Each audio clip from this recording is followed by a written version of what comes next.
What's going on, everybody? It's your girl Carlene and your boy Jamie, and we're back with another episode of Carlene plus Jamie. And I don't know, but I got the energy tonight. I'm coming with it. I feel like this is going to be a really important conversation. So, how you feeling? I'm feeling good about this conversation that we're about to have.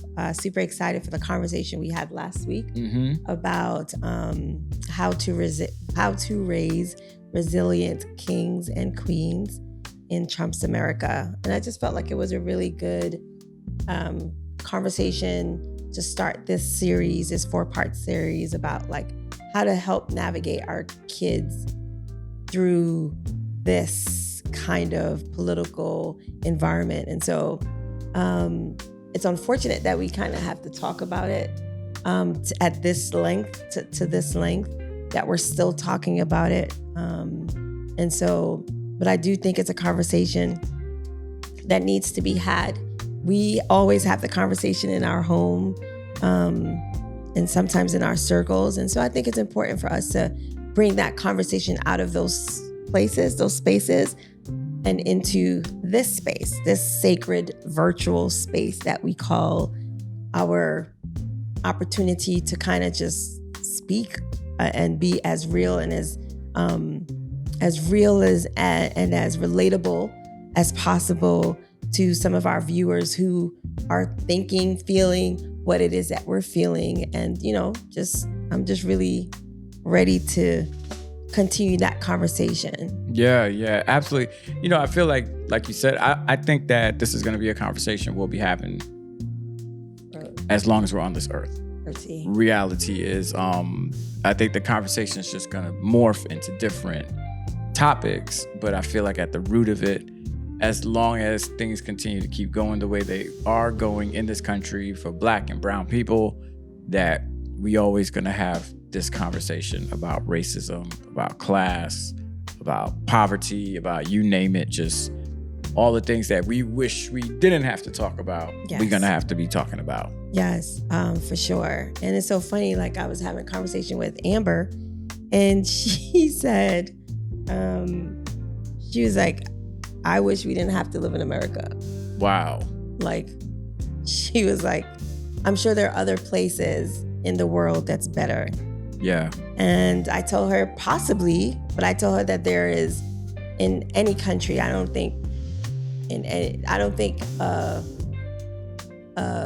there is a country that all things equal, fair exists. Right. We do live in a world that is shaped in iniquity. Unfortunately, Adam and Eve did a big one. And so I think that, there isn't no escape here on earth. But it's just so interesting to hear her perspective in terms of like all that's happening. She's just like, man, do we really have to live in America? Like, why do we have to be here? Right. And so I think that leads into, the conversation, what it is that we want to talk about tonight. Yeah.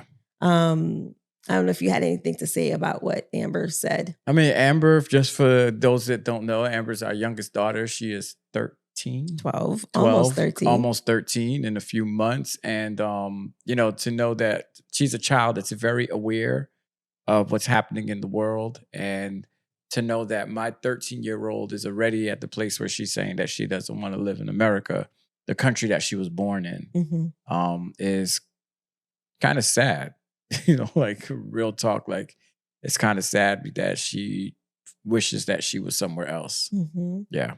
Well, she's not alone. Yeah. And let me say this. And it lends to what you said about what we're going to talk tonight, because it lends to the fact that our kids, our children, whomever is in our vicinity is aware of what's happening in this world. Correct.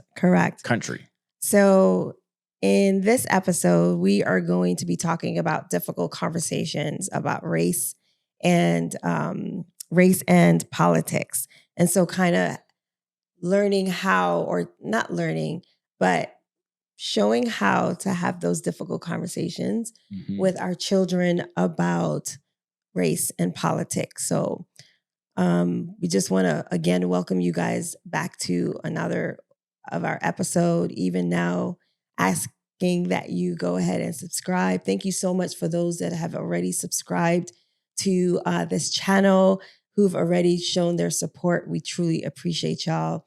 Go ahead and like this episode and share it if you feel so inclined. So let's go ahead and get into this conversation. Let's go. All right. So we want to make sure that we are talking, not what we're talking about, but we are very much aware about getting real about parenting identity and having rough and tough, but necessary conversations with our children. Yes. Okay. So we want to dive into how to talk about race and politics to our kids, from police interactions to protests to the headlines that feel too big for small shoulders. How to talk about kids, to our kids, about those things. Mm-hmm. And so we want to make sure that we, in our family dynamic, we normalize that kind of conversation in our home. Like, it's something that if someone were to ask Caitlin or Amber, like, does your family talk often about just about everything?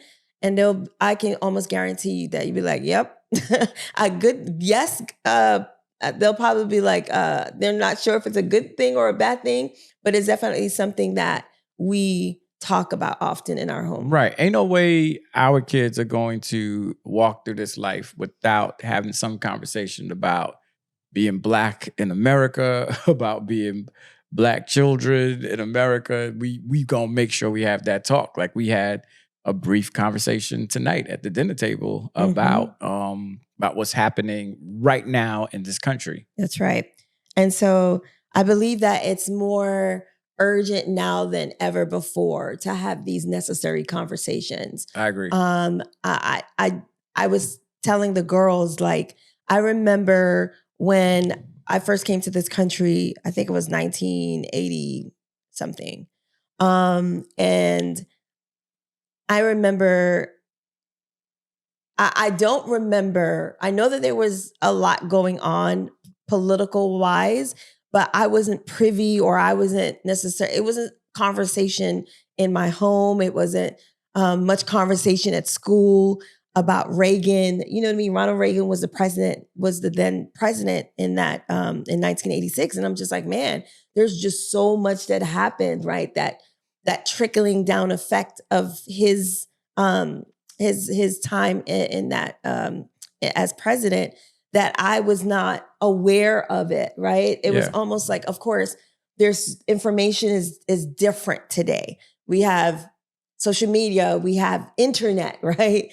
Our basic receiving of information was the TV or newspapers. If we didn't have those things, essentially you would be lost. Yeah, and I think too that I know my family wasn't really too much into what was happening in the world, or perhaps they were, and they just didn't have those conversations around me. Mm-hmm. And I think that they were just really just trying to work and to make it work, like to make living in this new country work. Yeah. So whatever microaggressions, whatever racisms, or whatever was happening with the politics, I think maybe they did know about it, but it wasn't something that, as our kids are exposed to it, that they had the conversation with me, or, you know, like I didn't really pay attention to, like you said, Reagan. Well, Reaganomics, we were like 8 years old,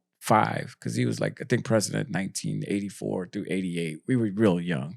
But like George Bush, maybe I started noticing a few things during Bill Clinton, but that wasn't like anything that was spoken to me. It was information that I got on my own.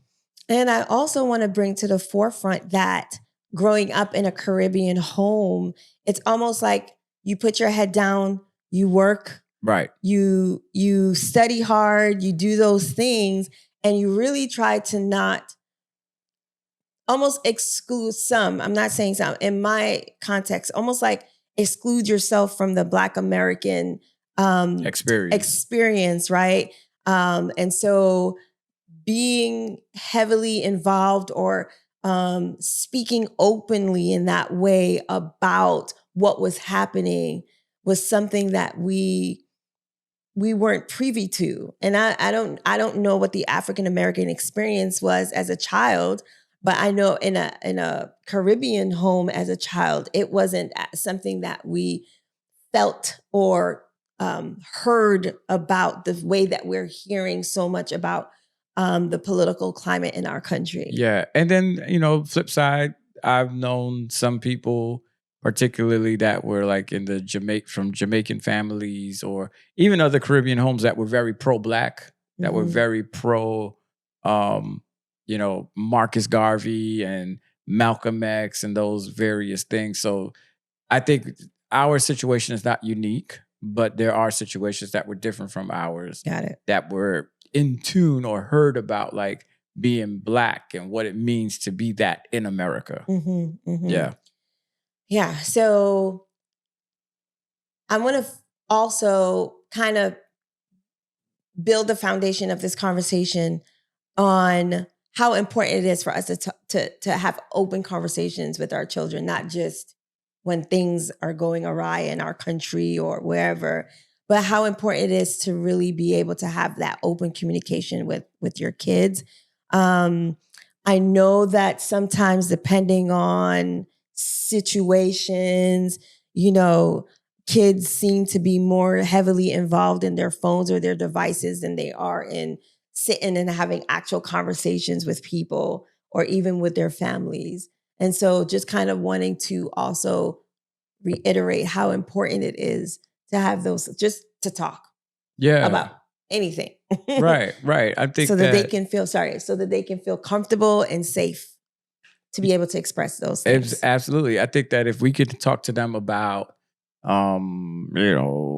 whatever, life or clothes or TV shows, right? Then we can talk to them about politics and we could talk to them about what they're seeing on their Instagram and TikTok feeds, right? Because the other thing too is that we want to raise children that are aware, and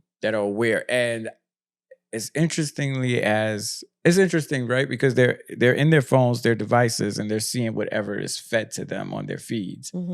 And I think it's important for us to have the conversations about what the reality is outside of those feeds, because what you're getting is just that person who posted it's perspective. Yeah. And I think it's important for us to come as unbiased as possible to give them a perspective that's outside of what they already see. If that makes sense. That makes sense. So some people, depending on where they are, some parents are maybe questioning or asking, when should I start this conversation? And my response to that question would be now. Yeah. Well, I guess maybe some parent is probably asking at what age? I feel as though if they're hearing it, they are processing it in some way, and some form. I believe that they are processing it. And so, of course, you won't get as deep as you would with a teenager as you would with a 5-year-old or a 6-year-old, right? I feel like it has to be appropriate. And it has to be where some children are able to have conversations, like really great conversations about different topics. And so I feel as though there's not a better time than now to start those conversations, bringing that awareness that you were just talking about. We want our kids to be aware. And so I think bringing that awareness is better than kind of like waiting, or sometimes waiting for them to hear it from their friends, for them to hear it from another source, and then that other source becomes their teacher. Versus if it's like talking to your kids about sex, right? Yeah. You can say, well, how soon should I talk about sex? I feel as though in this era, before you can probably delay it, because there wasn't as much access to information as there is now. But their friends are talking about it.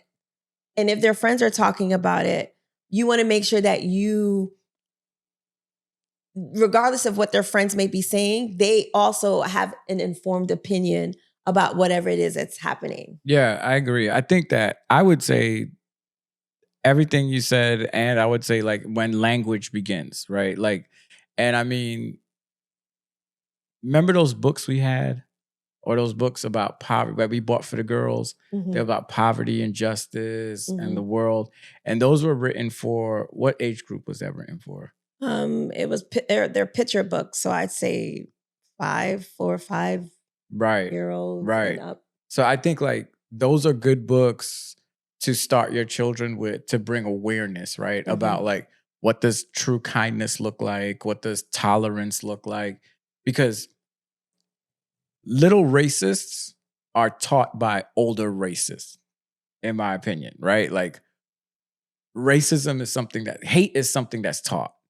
And I feel like that there are groups of people out there that are creating biases and these little racists through what they're saying and what they see, even when they're like little kids, because of what kind of environment they're in and what's being taught. So I think that at an early age, we can counter that by helping our kids to know what it is to be anti-racist, right? Or what it means to be tolerant, what it means to be loving, inclusive, like in those little books. I wish I remember the name of those books, but I think like it starts at that, from that early age. So yeah, like you said, it starts now. Yeah, definitely starts now. So one of the things that some parents may be worried about regarding, or not sure what to say, or how to start the conversation, I think this is more for tween teens, because that's where we are right now with regards to our girls. I definitely think that a conversation like, okay, what do you see? What do you hear that's happening in the news? What are your thoughts about it? And kind of keeping it open to just listening to them talk through whatever it is that they see, whatever it is that they are feeling about what is currently happening in the news. Yeah. I think the ability, like you said, the ability to listen. Yes. And also asking them like, yo, do you feel like you can talk to me about that stuff? Because I think it's important for kids to be able to have a soft place to land, regardless of if they don't quite understand or they can't quite make sense of what's happening, that they can come to you and be like, hey, what's happening? Why is that happening? Is there anything that we can do to help?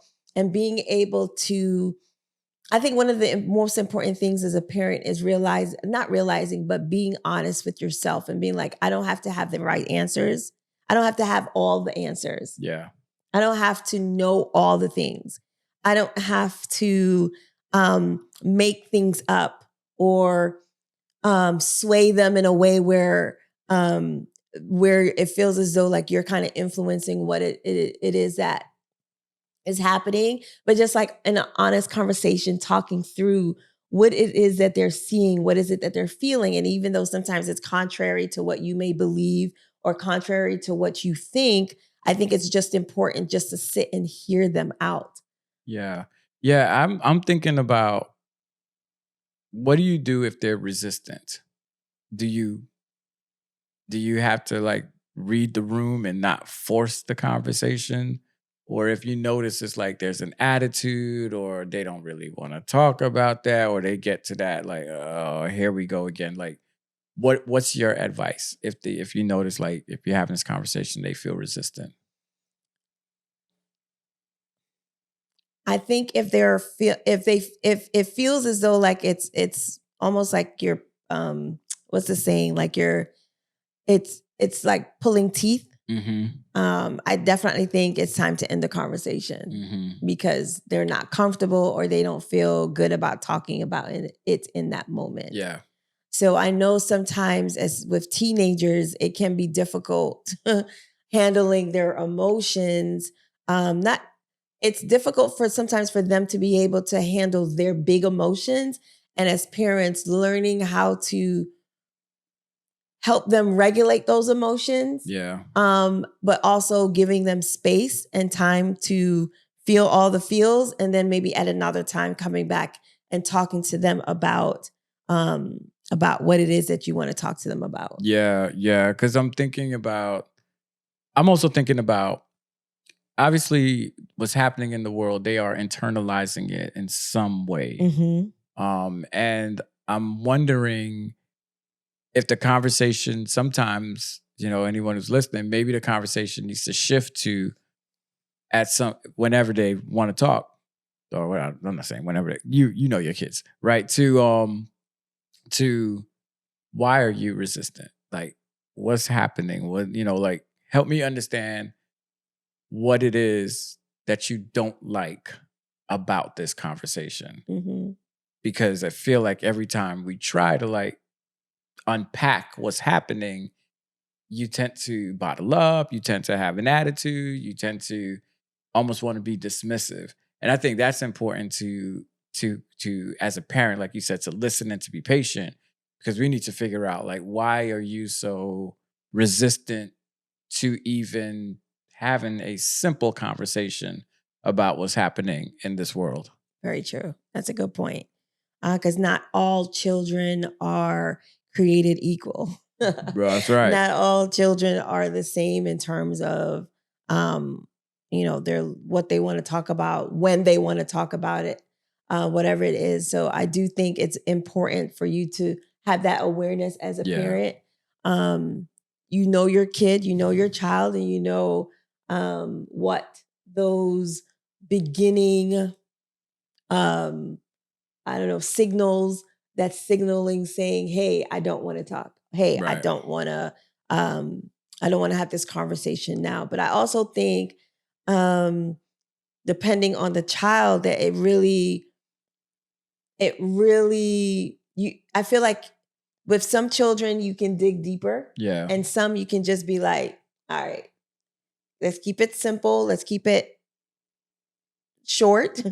And just kind of move on and wait for another opportunity to have that conversation. Absolutely. Because you have to know your child. Mm-hmm. And I know that our children are different, wonderful human beings. One likes to express, the other one and they express at different times of the day. Mm-hmm. Like, you know that some will talk in the right moment there, or someone would prefer to talk right before I go to sleep. But I just think, to the original point we made, that you got to talk. You got to have a conversation. Yes. And just make sure that when you are having those conversations and there are big emotions, that you don't become defensive. You don't become, those conversations can easily turn messy. Right. But I think it's important as the parent to allow the child to lead the conversation. Yes. And give space for them to lead, and not you lead and you kind of say, no, this is what is going to happen right now. And if it doesn't happen right now, we're just never going to talk ever again, being super dramatic. Yes. But I think it's important to allow the child to lead. Yeah. As you initiate the conversation, let the child lead and have those conversations. Yeah. Like, you can't go and start getting angry if they say, I don't know. What do you mean you don't know? Like, I remember that would always make me bottle up. Like, you ask me a question, I'm telling you, I don't know. Why would I lie about not knowing? Right. So, like, that patience, that understanding, that also that ability to say, okay, we're going to stop right here and then pick it up later, instead of, like you said, trying to force it and trying to make them say something out of this world that they probably don't have the words to express. Exactly. Yeah. Because sometimes, as you said, you got to read the room. Mm-hmm. And know that, kids express themselves differently at different times of the day, depending on the mood. And I think it's almost like when your kids were like 2, right? You've heard of terrible twos, right? Where kids have a really hard time regulating. And so you think about that, those kind of big emotions. And then for me, the next big emotion would have to be like teenager, right? And like at the same rate or the same heaviness of big emotions, right? And so learning how to help them regulate and learning how to navigate that in healthy ways for us, to Jamie's point, like Amber has really big emotions, right? But not the same big emotions Caitlin has, right? Their emotions are big, but they're at different times, different rate, right? And so Amber is more one-on-one and like deep thinker and really processing all the things, and you have to give time and space because she likes to sit and think through all of it or talk through all of it. Like she's thinking, but she's talking through as she's thinking. And so you really have to be able to sit and listen and not just kind of make her feel like, kind of like, yeah, thank you so much for sharing that. All right, bye. But really engage her in that way. And the conversation can go on forever and ever and ever, which I love. Right. That's me. I like to talk. That's rude. I'm just saying what it is. I like to talk, especially when it's something that I'm passionate about. Right. When it's something, when it's safe, like when that space is a safe space, like I can go on forever and ever. Because I feel like that safe space don't come by often with time, with schedules and all that stuff. So when it does come, I just absolutely love it. Right. Versus Caitlin has a little bit more difficulty with getting her words out, her thoughts together, and expressing it. I wouldn't say that she has difficulties getting her thoughts out. Caitlin knows how to put words together well. Okay. She knows how to put them together well. She sometimes, it's based on the time of day, is based on whatever it is that she's currently doing. And if you're kind of disrupting that, or it's just all depends, right? So Caitlin can truly, like Amber, almost like bare her soul, where she's like really talking things out, but it's not the times that you may think or want, right? Like the convenient time would be, I don't know,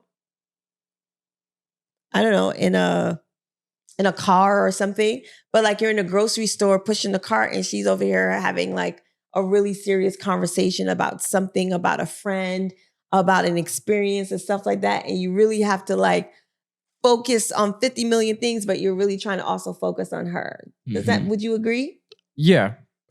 I was just coming from the standpoint of like, I think what you said makes more sense at the moment. Like if you catch her in the moment, she's going to sit down and want to process it to get it out. I think that's similar to me because I'm not a talker. I don't like to talk. And that's not true. I'm not a talker. That's not true. I am not a talker. Folks, I am not a talker. I'm here to let you know. I am not. That is not the truth. It's a lie. I am not a talker like that. I sometimes have thoughts in my brain that I can't get out. I don't know how to get it out. And I don't know how to get everything out. So I don't think I'm a talker. Okay. I think maybe at some points, if I'm comfortable, I'll talk, but I don't think I'm the one doing the most talking. All right. I disagree. I honestly disagree because there have been lots of moments more recently than not where I have to sit back and be like, yo, this dude is really going in. Like he's really talking. You know what I mean? Like I know that you're saying that it's not like a natural thing to talk, but I feel like just like with most things, like, like when you always say like you're not confrontation, I honestly feel like you are confrontational. You're just confrontational about things that you are passionate about. Mhm. I feel like you talk when there are things that you're passionate about, when you're comfortable, you are a talker. There's moments where I have to be like, yo, Jamie, like, yo, we gotta Be go, quiet. son. All right. Not be quiet. I would never say be quiet, but it's almost like, yo, we gotta go. But I definitely think that you are not, I would say, I would agree with this. I would agree that your natural inclination when it comes to like having a conversation is for you to be on the reserve, for you to kind of be quiet and not say anything. I'll say that. However, I do feel that in moments where you're comfortable, in moments where you're really, passionate about a particular topic or a particular thing or vibing with a certain group of people, like you can talk. Okay. Like you're a talker. Okay. All right. So we're going to pivot back to this is great. What the topic of this podcast is about, because it's becoming about me. It's not becoming about you. I feel warm right now. You shouldn't feel warm. I feel hot. What should I say? Lean into the discomfort. Whatever it is that you're feeling, lean into it. It's okay. I'm quite comfortable. No, but you said you're getting hot. That's usually because the air hasn't come on as yet. Lies. So that's why it is. But I do think that what we're talking about right now is important because sometimes because we're talking about having conversations about race and politics and all the things. But if you are not talking to your kids because you don't talk to your spouse, or you don't have that, you don't model talking and having open discussions and being a safe space for your child to come and talk to you and for you to go and talk to your child, then problems present its way where you can't even begin to have these conversations because you yourself don't quite talk. Right. You know what I mean? Like you can't expect for your child who don't like to talk.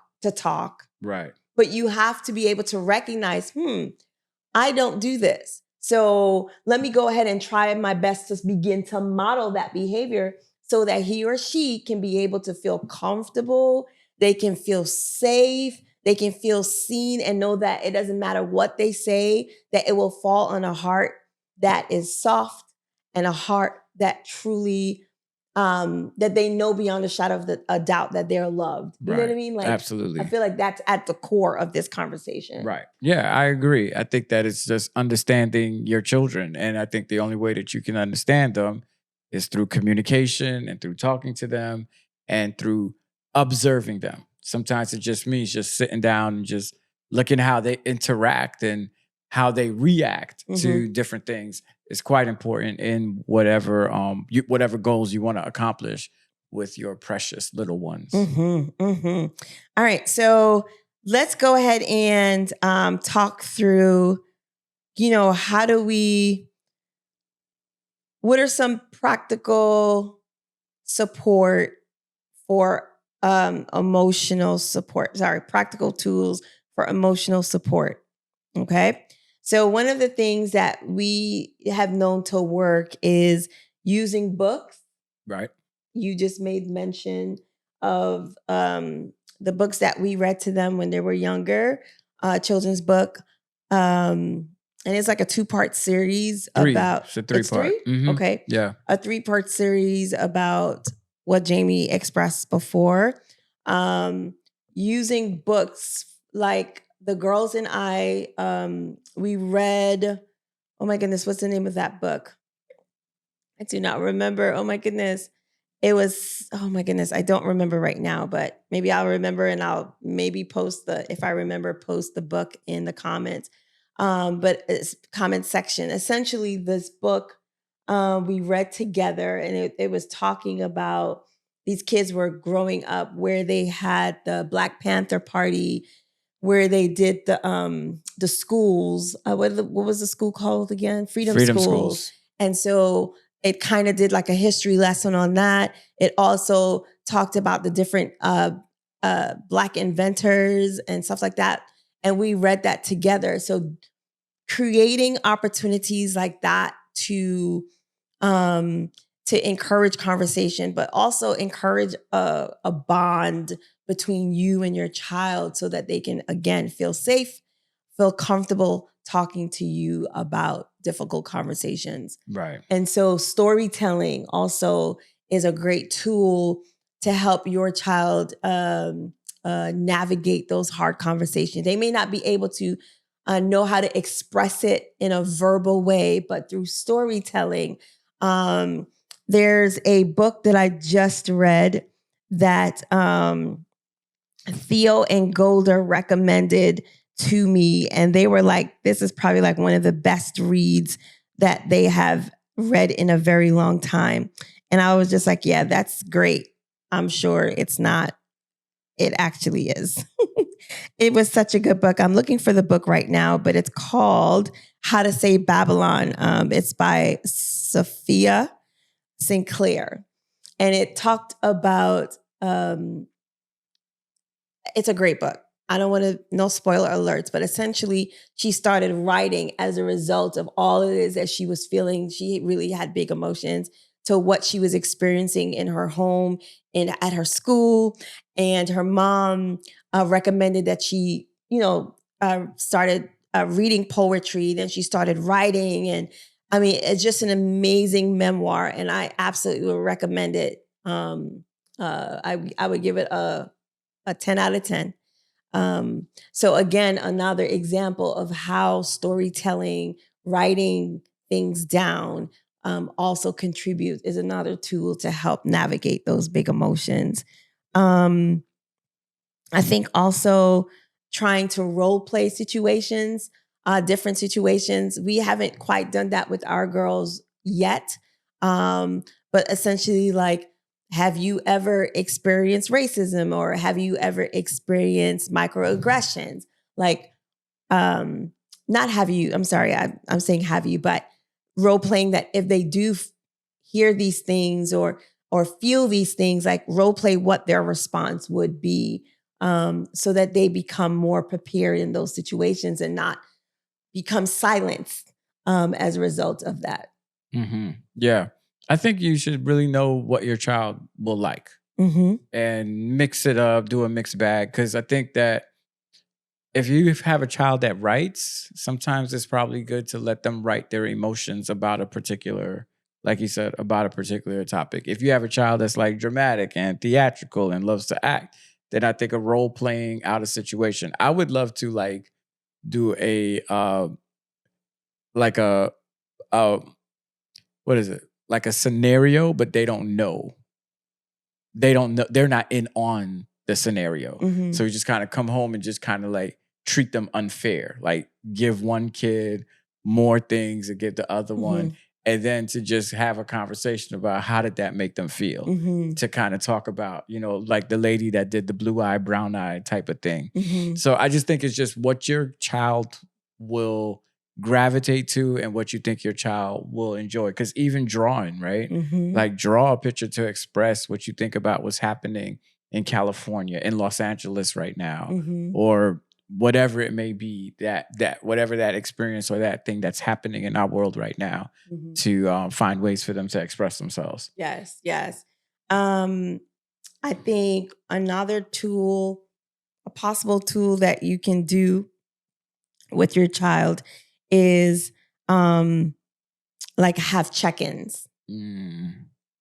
Check in with them and ask, how are you feeling? Not just like, I'm good. No. How are you really feeling today? Right. We have this check-in. We don't do it as much as we used to since moving to Georgia. And I think it was more when the girls were in school. But we would ask, I would give credit to you for this conversation starter. You would ask, what made you laugh today? Like, was there anything funny in school that happened? And usually we would experience like some really great laughs as a result of the laughs, that the things that were funny in their day, that we would truly, there's some that come to mind even now. Hilarious. But that was like a conversation starter. I remember you would have intentionally I would follow up with a question like, did you feel sad today? Is there anything that made you feel sad? Is there anything that made you feel happy? Is there anything that made you feel frustrated or afraid? So that you kind of get a really good pulse of where they are mentally, to ensure that they're good, that they're okay. And if they're not, it's okay to not be, showing that it's okay not to be okay, and just be able to have conversations about how to be okay. Right. And again, as a parent, you may not have all the answers. You may not know how to navigate those spaces. And sometimes you gotta go read about it somewhere, Google it, chat GPT it or whatever, and then come right back and try to figure out how, to get your child to a better place if they're in that kind of weird, funky space as a result of what's going on in this political climate. Yeah. And I think the dinner table is just a wonderful place to talk. Like, don't ignore the dinner table. Make time to put aside the devices at the dinner table and eat together and just talk. And even at a restaurant, wherever you are, I think that's where we would have that's where we always have some great conversations. Mm-hmm. And sometimes the conversations, when we ask how did you feel or what was funny today? Sometimes the answer will be nothing. Sometimes the answer will be, it was all right. And then you just have to sit with that. And that's okay with it too. So I'd encourage to be intentional about creating spaces and being consistent about those spaces so that your children feel comfortable. Yes. Comfortable in talking. And I think also too, this just came to me, that the dinner table also makes them comfortable with talking in front of each other. Mm-hmm. Not them accustomed to being, I only talk in my room or I only talk here. But we know that at the dinner table, we have the rule of no devices and no television. Yep. Just eat and conversation. Yep. And it's so funny. Now, Caitlin, she'll say, she's usually the one that's initiating this conversation. So as soon as we sit down, so how was work today? Just like that. Just in that, the way I'm saying it, that's how she says it. And so now we're not the ones asking the questions initially. Right. She's the one that's initiating the conversation. And so again, the dinner table has really been pivotal in I would say the dinner table, car rides, and bedtime. Right. I think those are the three places that I consider sacred with our children that we've created since they were babies. I know even before that, when Jamie and I got married, I grew up in a home where we did not eat at the dinner table every day. I would say we probably ate at the dinner table once for Thanksgiving, maybe. Same here. One Thanksgiving that we had at the house. But I didn't eat at dinner tables. We would literally, wherever it is that you can find in the house to sit and eat, that's where you would sit and eat, on the couch in front of the TV. And before we got married, I don't know if it happened before or after we got married, this coming together and sitting at the dinner table was something that we kind of valued, highly valued. When we got married, I think when we were dating, if we were at each other's house or if I was at your house and we bought food and brought it back, we would sit down and eat. But when we got married, we were very intentional about having dinner together. As long as I was in town, if we were in the house together, we were having dinner together. And even if I had to do a Zoom on Friday night or whatever, we would have dinner together. And that was something that we brought over. Our children know if we all in this house together at a certain time, when it's time for dinner, everything stops and we sit down and eat. Everything stops and we eat dinner and we have some really great conversations at the table. So that's just something. Sorry, you want to say something? And I just want to say that I understand that for some people, they don't have that privilege that we have, that some people work 2 jobs. Some people work at night. I'll just say that if that's your case, if that's your situation, then you'll know what you can do to be intentional about finding that space to have conversations with your child. That's right. Because if we're honest, when our girls were heavily into sports and activities, those extracurricular activities after school, right, that became so difficult and we missed it. Right. Because we were just like, what is happening? Because I feel like that dinner table is like the heartbeat of our family dynamic, of our family structure. Again, I call that a sacred space. And so because that was no longer there, we were literally eating on the go. Dinner was in the car, or dinner was here. You sit at the table, you sit at the nook, and let's go ahead and just go, because we were constantly going. And so we knew that we enjoyed seeing them grow in different spaces. But we missed that, having that time together at the dinner table. So again, we are not saying that it's always that way. We understand that there are people who live busy lives and it's near impossible to sit down and actually do as we were just suggesting, or what we do rather. We weren't necessarily suggesting it, but this just giving experience of what we do on one of the sacred spaces. And so we just want to thank you for acknowledging that and not trying to guilt people into being like, yo, you need to sit and eat at the table with your family. We're not doing that at all. And if you felt that, our bad. My bad. We're just more or less sharing what works for us. But that dinner table, the car rides, and bedtime are sacred spaces in our family dynamic that really gives us opportunities to really talk to our children about all the things.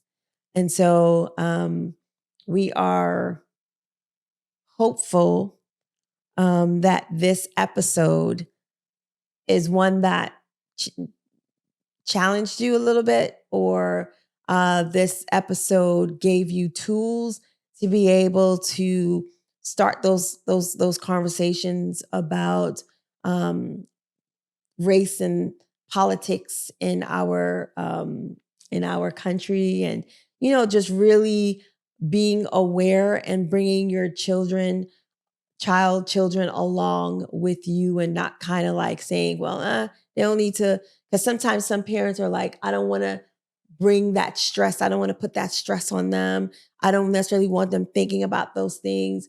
Unfortunately, if they have access to a device, if they go to school, more than likely they would hear about those things. And so I think it's upon us as parents to be able to allow them to be aware, give them the language that they need, give them the space to be able to express themselves, and be able to give them the tools that they need, especially when those emotions are big and they're trying to make sense of it. And they're like, this is not fair. Like, this doesn't make sense, right? Like, why are adults doing this? But we just want to make sure that we give them that space and opportunity to be able to express whatever it is that they want to express. Absolutely. So, we love the fact that you rocked with us, that you joined this conversation with us, and we want to keep the conversation going in the comment section,